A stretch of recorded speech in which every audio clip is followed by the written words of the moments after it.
Yo, yo, yo, yo, yo, yo, yo, yo, yo, yo, yo. Yo, yo. It's the homie MACK, music, art, culture, knowledge, reporting live from the Dogon. Thumbs up, give me the likes. Thumbs up, give me the likes. Like, share, comment, subscribe. Subscribe to the YouTube channel, 82 Kings. You know the drill. You know what it is. Thumbs up, give me the likes. Pay attention, tap in. Yeah, this is my second episode today. I'm in the groove. Yeah, so this is I want to say Black Love, Brown Pride in the sets again. What would LA be without Mexicans? R.I.P. Tupac Shakur. Nah, it's funny. I don't know. I brought that up because, you know, every time I went to LA or every time I've been around a lot of Mexicans, Chicanos, the sentiment that I heard was like black and brown love, black and brown, black and brown, black and brown. And I thought that was dope, you know? But, you know, I come from a black nationalist school of thought. Black nationalist meaning love for self, love and respect for self. Respect for your ecosystem. You deal with people accordingly. I love the idea. I love the concept of unity. But it always goes back to what Stephen Biko said. R.I.P. Stephen Biko. He said, "Black man, you are on your own." And when I say black man, I don't mean just men. I mean black men, black women. Or like Dr. John Henry Clark used to always say, we have no friends. Black people have no friends. As much as I would like to not believe that, the situation with the LA City Councilwoman President Councilwoman, Nuri Martinez, she has emboldened me in that sentiment that I just expressed, that no, we don't have any friends. Black people really at its core, we don't have allies. We have no friends. They're just people that rock with us to the extent that it benefits them, and then they keep it pushing. It is what it is. I hate to sound so cynical, but this has just been our reality. This is why I've always said advocacy for black people has to go beyond relationship goals, has to go beyond photo ops, has to go beyond catchphrases like black boy joy and black girl magic and all that bullshit. It has to go beyond that. It has to be calculated, scientific. There has to be integrity centered at the center of it. You know, if we're going to advocate for black people, it has to be structured in economic self-determination and fomenting institutional power. Meaning we have to go beyond this surface level bullshit that people think is black empowerment. Black children, black babies can't eat these catchphrases. Black boy joy, black girl magic. Man, fuck all that. Excuse my language. I know you like this dude going off in a Reading Rainbow shirt. But no, that's just how I feel. But let me get back to the original. Let me get back on track. So Nuri Martinez, again, president, LA City Councilwoman, president. I guess there was an MLK parade last year, and she was having a conversation. I guess it was, obviously it was recorded. Who recorded it? Who knows? But yeah, someone recorded a conversation, and it was a conversation between Kevin Leon, or is it Kevin De Leon, Ron Herrera, and herself, Nuri Martinez. Those are the most notable names I can think. These are powerful Latino politicians, powerful Latino people. Okay, that are supposed to be people of service. Okay, but anyway, in this meeting, Nuri Martinez, she pretty much said how, I guess she gave an account of what happened at an MLK parade or MLK float, something like that. And Mike Bonin, who is actually LGBTQ, he's a white man, LGBTQ, he has a son, a black son that he adopted. And Nuri Martinez, I guess she was, you know, the boy was being a little boy, you know, just jumping around, being rambunctious. He's a young boy. She felt the need to go in, talking about how he was going to tip over the boat or the ferry, saying his I guess his behavior was really rambunctious. Then she went as far as to talk about physically harming him to straighten him out. And then she went on to say that Mike Bonin was using him as an accessory. Now, I will say this. Mike Bonin seemed like a solid dude, but a lot of times I do feel like our allies use blackness as an accessory to show that they're down or that they're forward thinking or that they love everybody. I'm not going to put that on Mike Bonin, but when she said that, it kind of made me wonder. I thought that had a little bit of merit because I have seen that political reality play out. Yeah, I'm frustrated. And she even went as far to call him I can't pronounce it. I don't want to butcher it, but it's basically a Latin equivalent to calling him Little Monkey. I mean, in Spanish. It's called him Little Monkey, essentially in Spanish. And we know that black males, black people, monkey, that's very derogatory. It's very pernicious. Violent. Those are violent words. People, I don't know, like she just came across being very rude, very disrespectful, very splenetic, very just mean-spirited. Didn't sound like somebody who was a service person of the community.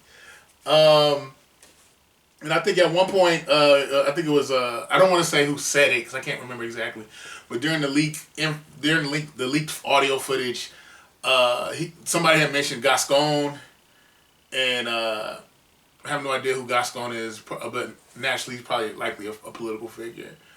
Nuri Martinez's response to that was, fuck that guy, he's with the blacks. Fuck that guy, he's with the blacks. Now again, this is a service person. Someone who's a councilwoman, someone who is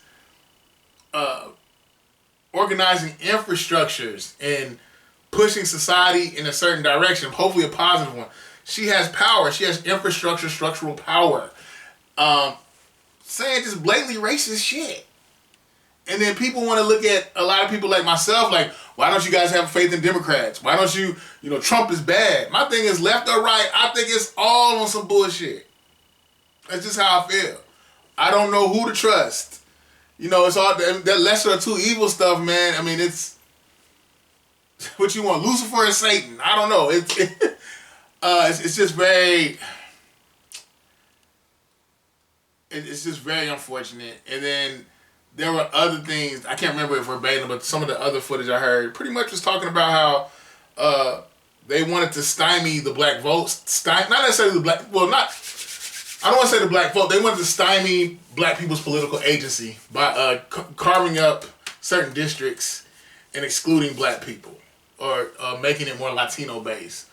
And I guess almost like a form of gerrymandering, if you will.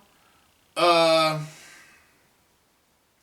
I get it, like Mexican people, Latino people, I want to say the second most they're the second largest population of people in LA, in Los Angeles County. So I get it. I mean, they do deserve political agency just like everyone else. But it's interesting to me because I've heard people say pretty much they feel like a lot of Mexicans a lot of Latinos, a lot of Latinx people have bought into a white supremacist paradigm. Like essentially, like they'll be the new, with this whole replacement theory thing everybody's talking about that these white supremacists fear. I want to tell these white supremacists, a lot of these Latinos, they just followed your blueprint. They want to be you, and they'll probably be even worse than you. A lot of them. Sorry, not sorry. And I mean, the system is broken, but it's like W.B. Du Bois said, a system that was never designed to serve you is doing exactly what it's supposed to do if it hurts you. I mean, that's not the verbatim quote, but that's the gist of it. If it's, if a system, if it was designed to fail you to begin with. And if you have these people that are making the decisions, their intentions are nefarious. Their intentions are evil, and there is no justice in them. That's how I feel about people like Nuri Martinez, because she spoke from her heart. Better believe it. Ron Herrera, I heard he was over like labor, some type of labor organization for the city. I think he's resigned. Kevin De Leon, I know he ran for mayor in LA. I'm not sure. I think he's resigned too.